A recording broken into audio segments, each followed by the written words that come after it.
I spent my college years working as a valet at a nice hotel in Los Angeles. One frequent guest was a technology executive. He was a genius, having designed and patented a key component in Wi-Fi routers in his 20s. He had started and sold several companies. He was wildly successful. He also had a relationship with money I'd describe as a mix of insecurity and childish stupidity. He carried a stack of $100 bills several inches thick. He showed it to everyone who wanted to see it and many who didn't. He bragged openly and loudly about his wealth, often while drunk and always apropos of nothing. One day, he handed one of my colleagues several $1,000s of cash and said, "Go to the jewelry store down the street and get me a few $1,000 gold coins." An hour later, gold coins in hand, the tech executive and his buddies gathered around by a dock overlooking the Pacific Ocean. They then proceeded to throw the coins into the sea, skipping them like rocks, cackling as they argued whose went furthest, just for fun. Days later, he shattered a lamp in the hotel's restaurant. A manager told him it was a $500 lamp, and he'd have to replace it. "You want $500?" the executive asked incredulously, while pulling a brick of cash from his pocket and handing it to the manager. "Here's $5,000. Now get out of my face, and don't ever insult me like that again." You may wonder how long this behavior could last, and the answer was not long. I learned years later that he went broke. The premise of this book is that doing well with money has a little to do with how smart you are and a lot to do with how you behave. And behavior is hard to teach, even to really smart people. A genius who loses control of their emotions can be a financial disaster. The opposite is also true. Ordinary folks with no financial education can be wealthy if they have a handful of behavioral skills that have nothing to do with formal measures of intelligence. My favorite Wikipedia entry begins. Ronald James Reed was an American philanthropist, investor, janitor, and gas station attendant. Ronald Reed was born in rural Vermont. He was the first person in his family to graduate high school, made all the more impressive by the fact that he hitchhiked to campus each day. For those who knew Ronald Reed, there wasn't much else worth mentioning. His life was about as low-key as they come. Reed fixed cars at a gas station for 25 years and swept floors at J.C. Penney for 17 years. He bought a two-bedroom house for $12,000 at age 38 and lived there for the rest of his life. He was widowed at age 50 and never remarried. A friend recalled that his main hobby was chopping firewood. Reed died in 2014, aged 92, which is when the humble rural janitor made international headlines. 2,813,503 Americans died in 2014. Fewer than 4,000 of them had a net worth of over $8 million when they passed away. Ronald Reed was one of them. In his will, the former janitor left $2 million to his stepkids and more than $6 million to his local hospital and library. Those who knew Reed were baffled. Where did he get all that money? It turned out there was no secret. There was no lottery win and no inheritance. Reed saved what little he could and invested it in blue-chip stocks. Then he waited, for decades on end, as tiny savings compounded into more than $8 million. That's it, from janitor to philanthropist. A few months before Ronald Reed died, another man named Richard was in the news. Richard Foscone was everything Ronald Reed was not. A Harvard-educated Merrill Lynch executive with an MBA, Foscone had such a successful career in finance that he retired in his 40s to become a philanthropist. Former Merrill CEO David Kamansky praised Foscone's business savvy, leadership skills, sound judgment, and personal integrity. Crane's Business magazine once included him in a 40 under 40 list of successful business people. But then, like the gold coin skipping tech executive, everything fell apart. In the mid-2000s, Foscone borrowed heavily to expand an 18,000 square foot home in Greenwich, Connecticut that had 11 bathrooms, 2 elevators, 2 pools, 7 garages, and cost more than $90,000 a month to maintain. Then the 2008 financial crisis hit. The crisis hurt virtually everyone's finances. It apparently turned Foscone's into dust. High debt and illiquid assets left him bankrupt. "I currently have no income," he allegedly told a bankruptcy judge in 2008. First, his Palm Beach house was foreclosed. In 2014, it was the Greenwich Mansion's turn. 5 months before Ronald Redd left his fortune to charity, Richard Foscone's home, where guests recalled the thrill of dining and dancing atop a see-through covering on the home's indoor swimming pool, was sold in a foreclosure auction for 75% less than an insurance company figured it was worth. Ronald Reed was patient. Richard Foscone was greedy. That's all it took to eclipse the massive education and experience gap between the two. The lesson here is not to be more like Ronald and less like Richard, though that's not bad advice. The fascinating thing about these stories is how unique they are to finance. In what other industry does someone with no college degree, no training, no background, no formal experience, and no connections massively outperform someone with the best education, the best training, and the best connections? I struggle to think of any. It is impossible to think of a story about Ronald Reed performing a heart transplant better than a Harvard-trained surgeon or designing a skyscraper superior to the best-trained architects. There will never be a story of a janitor outperforming the world's top nuclear engineers. But these stories do happen in investing. The fact that Ronald Redd can coexist with Richard Foscone has 2 explanations. One, financial outcomes are driven by luck, independent of intelligence and effort.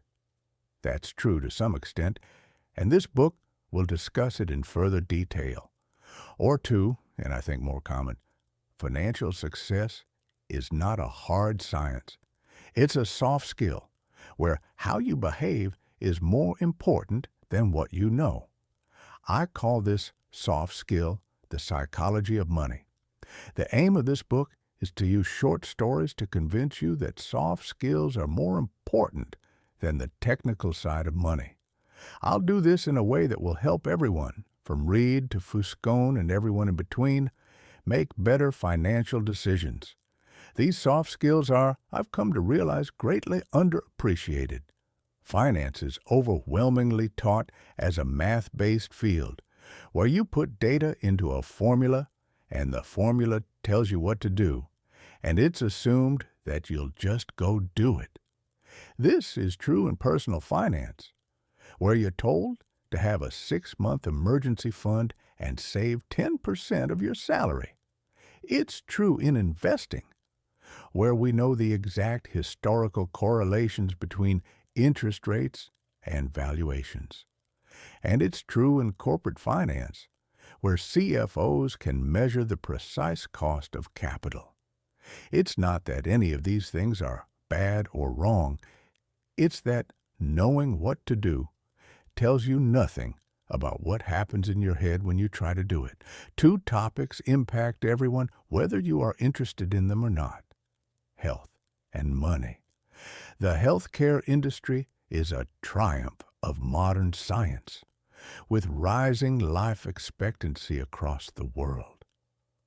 Scientific discoveries have replaced doctors' old ideas about how the human body works, and virtually everyone is healthier because of it. The money industry, investing, personal finance, business planning is another story. Finance has scooped up the smartest minds coming from top universities over the last 2 decades. Financial engineering was the most popular major in Princeton School of Engineering a decade ago. Is there any evidence it has made us better investors? I have seen none. Through collective trial and error over the years, we learned how to become better farmers, skilled plumbers, and advanced chemists. But has trial and error taught us to become better with our personal finances? Are we less likely to bury ourselves in debt? More likely to save for a rainy day? Prepare for retirement? Have realistic views about what money does and doesn't do to our happiness? I've seen no compelling evidence. Most of the reason why, I believe, is that we think about and are taught about money in ways that are too much like physics, with rules and laws, and not enough like psychology, with emotions and nuance. And that, to me, is as fascinating as it is important. Money is everywhere. It affects all of us and confuses most of us. Everyone thinks about it a little differently. It offers lessons on things that apply to many areas of life, like risk, confidence, and happiness. Few topics offer a more powerful magnifying glass that helps explain why people behave the way they do than money. It is one of the greatest shows on earth. My own appreciation for the psychology of money is shaped by more than a decade of writing on the topic. I began writing about finance in early 2008. It was the dawn of a financial crisis and the worst recession in 80 years. To write about what was happening, I wanted to figure out what was happening. But the first thing I learned after the financial crisis was that no one could accurately explain what happened or why it happened, let alone what should be done about it.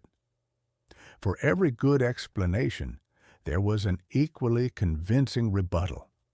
Engineers can determine the cause of a bridge collapse because there's agreement that if a certain amount of force is applied to a certain area, that area will break.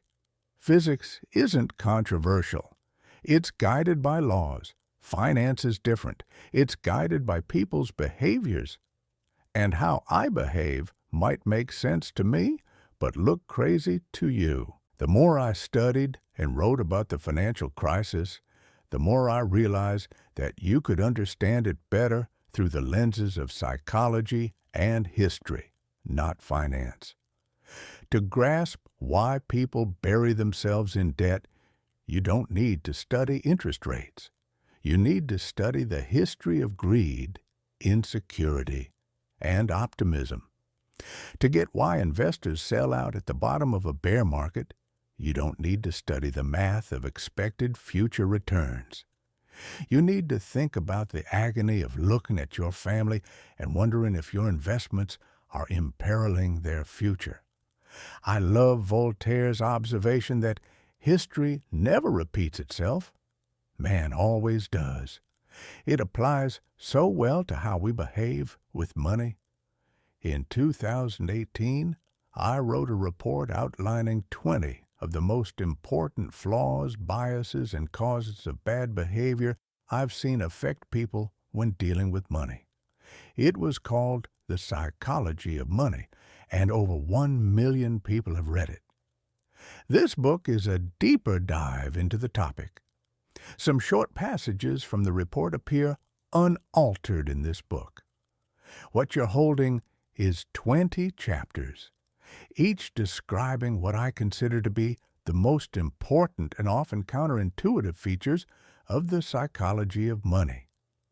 The chapters revolve around a common theme, but exist on their own and can be read independently.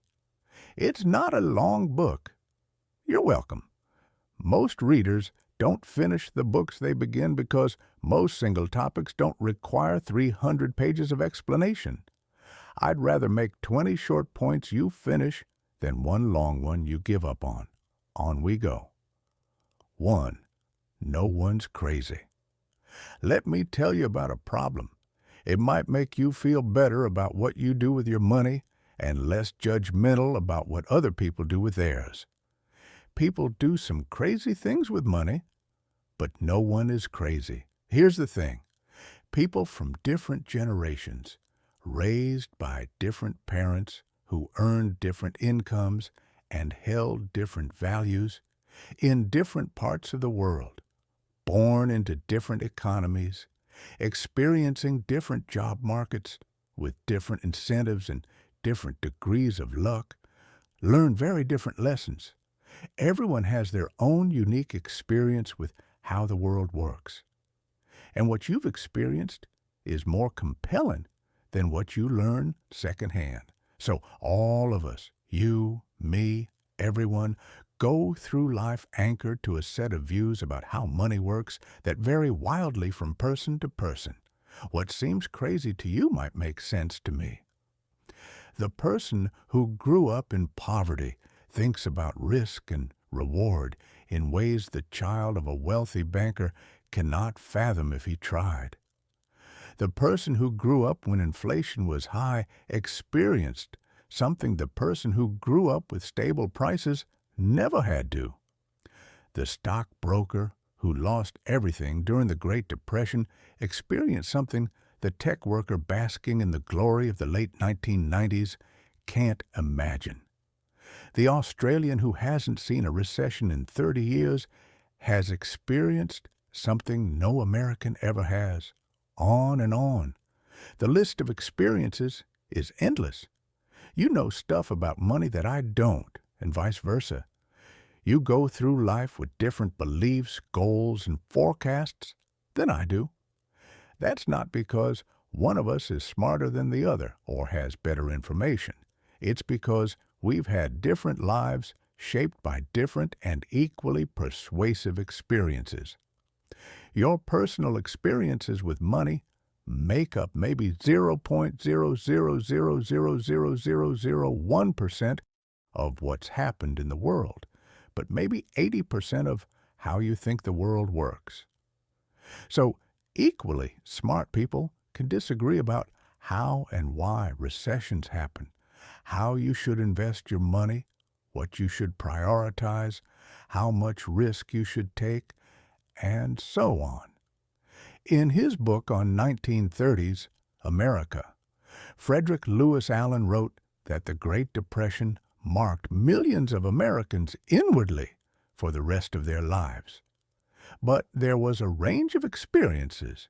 25 years later, as he was running for president, John F. Kennedy was asked by a reporter what he remembered from the Depression.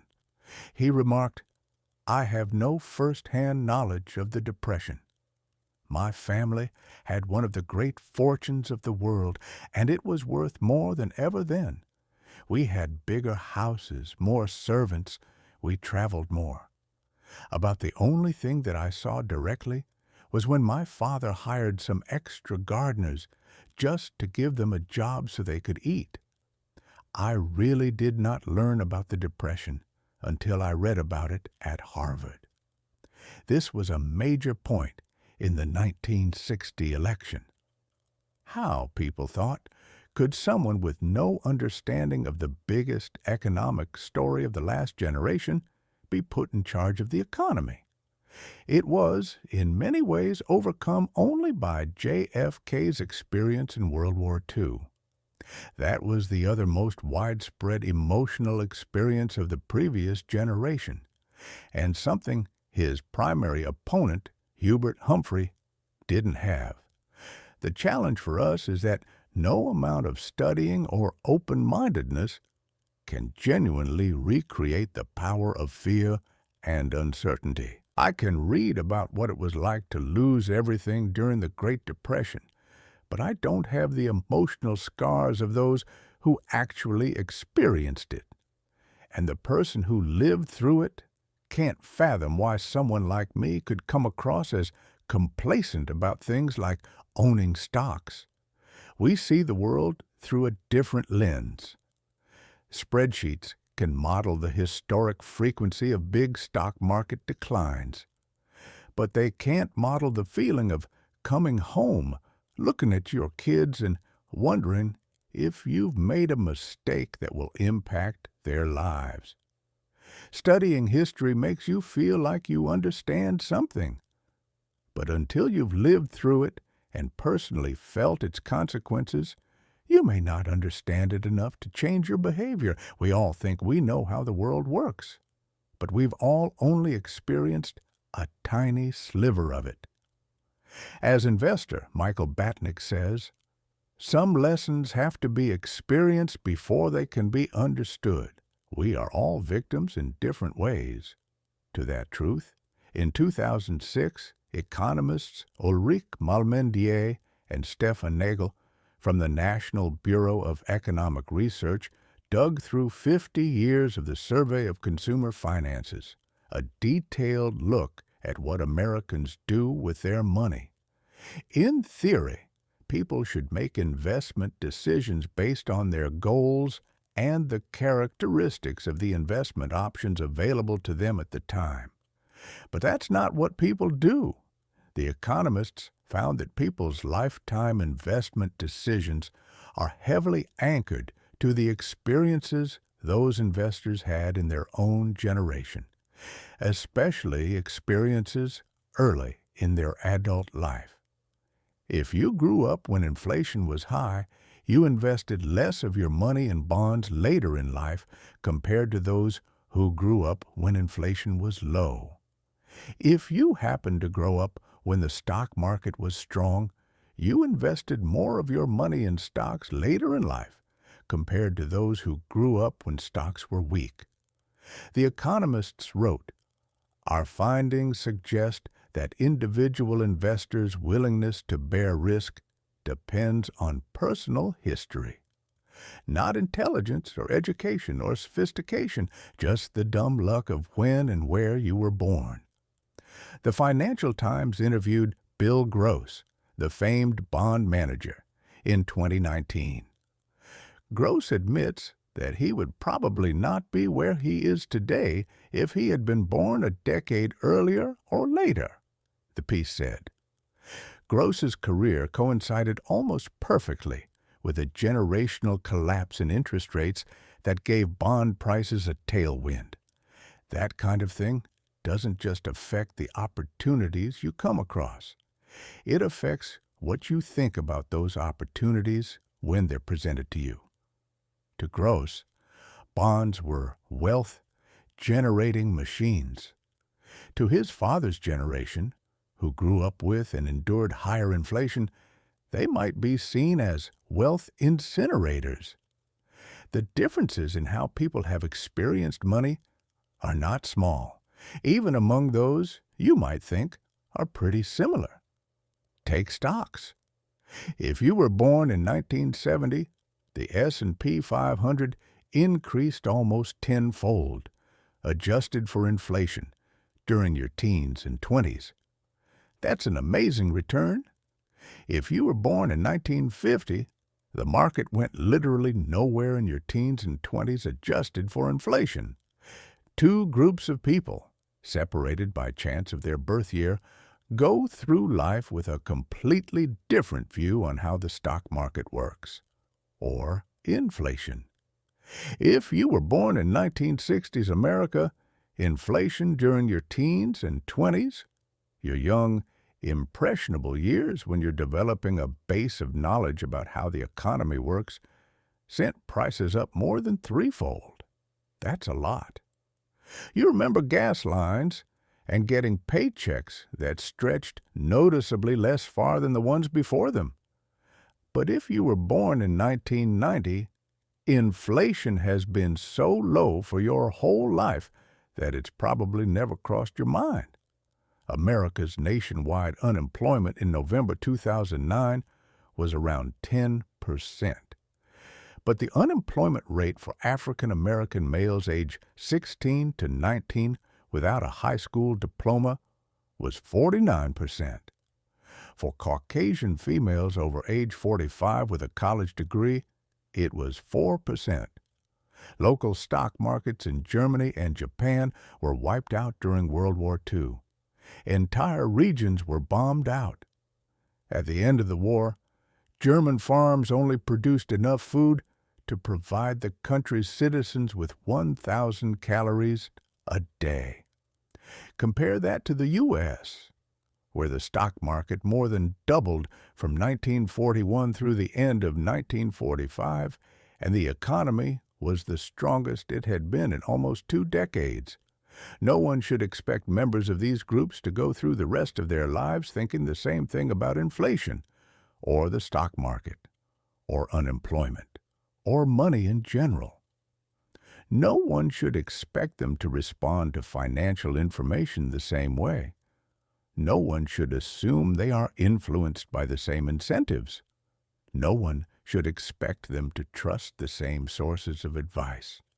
No one should expect them to agree on what matters, what's worth it, what's likely to happen next, and what the best path forward is. Their view of money was formed in different worlds, and when that's the case, a view about money that one group of people thinks is outrageous can make perfect sense to another.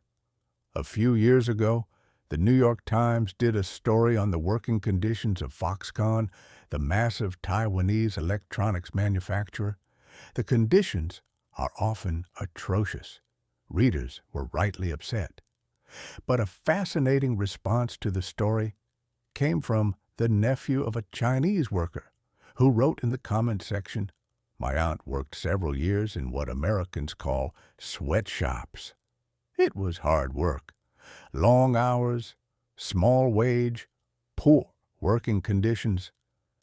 Do you know what my aunt did before she worked in one of these factories? She was a prostitute. The idea of working in a sweatshop, compared to that old lifestyle, is an improvement in my opinion. I know that my aunt would rather be exploited by an evil capitalist boss for a couple of dollars than have her body be exploited by several men for pennies.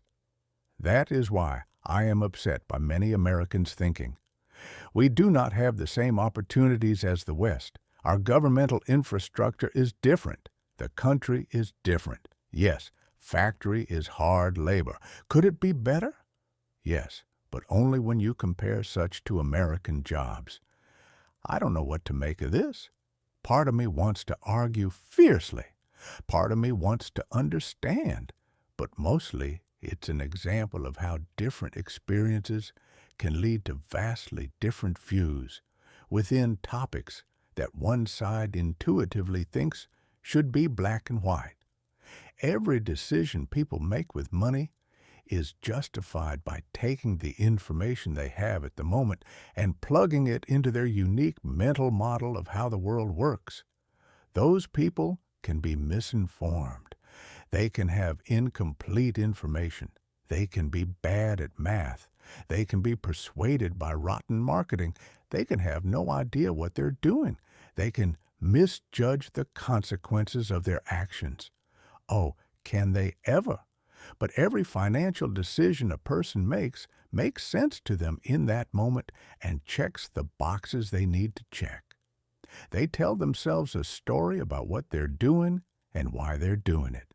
And that story has been shaped by their own unique experiences. Take a simple example: lottery tickets. Americans spend more on them than movies, video games, music, sporting events, and books combined. And who buys them? Mostly poor people. The lowest income households in the U.S. on average spend $412 a year on lotto tickets, 4 times the amount of those in the highest income groups. 40% of Americans cannot come up with $400 in an emergency, which is to say, those buying $400 in lottery tickets are by and large the same people who say they couldn't come up with $400 in an emergency. They are blowing their safety nets on something with a 1 in millions chance of hitting it big. That seems crazy to me.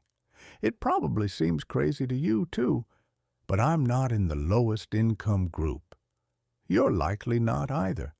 So it's hard for many of us to intuitively grasp the subconscious reasoning of low-income lottery ticket buyers. But strain a little, and you can imagine it going something like this. We live paycheck to paycheck, and saving seems out of reach. Our prospects for much higher wages seem out of reach.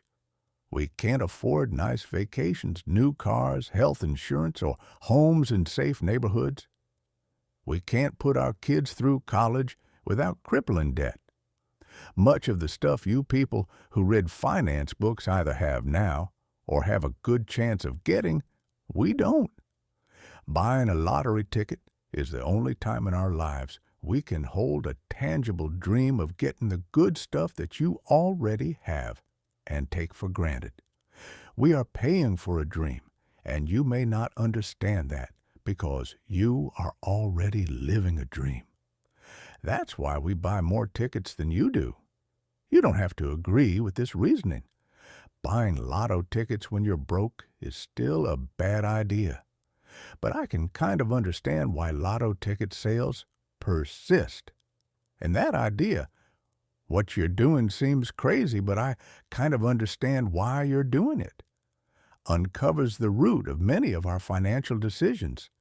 Few people make financial decisions purely with a spreadsheet. They make them at the dinner table or in a company meeting, places where personal history, your own unique view of the world, ego, pride, marketing, and odd incentives are scrambled together into a narrative that works for you. Another important point that helps explain why money decisions are so difficult and why there is so much misbehavior is to recognize how new this topic is. Money has been around a long time. King Alyattes of Lydia, now part of Turkey, is thought to have created the first official currency in 600 BC, but the modern foundation of money decisions, saving and investing, is based around concepts that are practically infants. Take retirement. At the end of 2018, there was $27 trillion in U.S. retirement accounts, making it the main driver of the common investor's saving and investing decisions. But the entire concept of being entitled to retirement is, at most, 2 generations old. Before World War II, most Americans worked until they died. That was the expectation and the reality. The labor force participation rate of men age 65 and over was above 50% until the 1940s. Social Security aimed to change this, but its initial benefits were nothing close to a proper pension. When Ida Mae Fuller cashed the first Social Security check in 1940, it was for $22.54, or $416 adjusted for inflation. It was not until the 1980s that the average Social Security check for retirees exceeded $1,000 a month, adjusted for inflation. More than a quarter of Americans over age 65 were classified by the Census Bureau as living in poverty until the late 1960s. There is a widespread belief along the lines of everyone used to have a private pension. But this is wildly exaggerated. The Employee Benefit Research Institute explains only a quarter of those aged 65 or older had pension income in 1975. Among that lucky minority, only 15% of household income came from a pension. The New York Times wrote in 1955 about the growing desire but continued inability to retire. To rephrase an old saying, everyone talks about retirement, but apparently very few do anything about it. It was not until the 1980s that the idea that everyone deserves and should have a dignified retirement took hold. And the way to get that dignified retirement ever since has been an expectation that everyone will save and invest their own money. Let me reiterate how new this idea is. The 401k, the backbone savings vehicle of American retirement, did not exist until 1978. The Roth IRA was not born until 1998. If it were a person, it would be barely old enough to drink. It should surprise no one that many of us are bad at saving and investing for retirement. We're not crazy. We're all just newbies. Same goes for college. The share of Americans over age 25 with a bachelor's degree has gone from less than 1 in 20 in 1940 to 1 in 4 by 2015.7. The average college tuition over that time rose more than fourfold adjusted for inflation, 0.8. Something so big and so important, hitting society so fast explains why. For example, so many people have made poor decisions with student loans over the last 20 years. There is not decades of accumulated experience to even attempt to learn from. We're winging it. Same for index funds, which are less than 50 years old, and hedge funds, which didn't take off until the last 25 years. Even widespread use of consumer debt, mortgages, credit cards, and car loans did not take off until after World War II, when the GI Bill made it easier for millions of Americans to borrow. Dogs were domesticated 10,000 years ago and still retain some behaviors of their wild ancestors. Yet here we are, with between 20 and 50 years of experience in the modern financial system, hoping to be perfectly acclimated. For a topic that is so influenced by emotion versus fact, this is a problem, and it helps explain why we don't always do what we're supposed to with money. We all do crazy stuff with money because we're all relatively new to this game, and what looks crazy to you might make sense to me, but no one is crazy. We all make decisions based on our own unique experiences that seem to make sense to us in a given moment. Money rarely reveals its lessons all at once. What you've heard today isn't about numbers, formulas, or shortcuts. It's about how human behavior quietly shapes every financial outcome. In the next chapter, we'll go deeper into how luck, risk, and time influence success far more than most people are willing to admit. We'll explore why some people mistake fortune for skill, why others never give time a chance to work in their favor, and how a single misunderstanding can change an entire financial life. If you want to truly understand money, not just how it works, but why people fail and succeed with it, make sure you're here for the next chapter.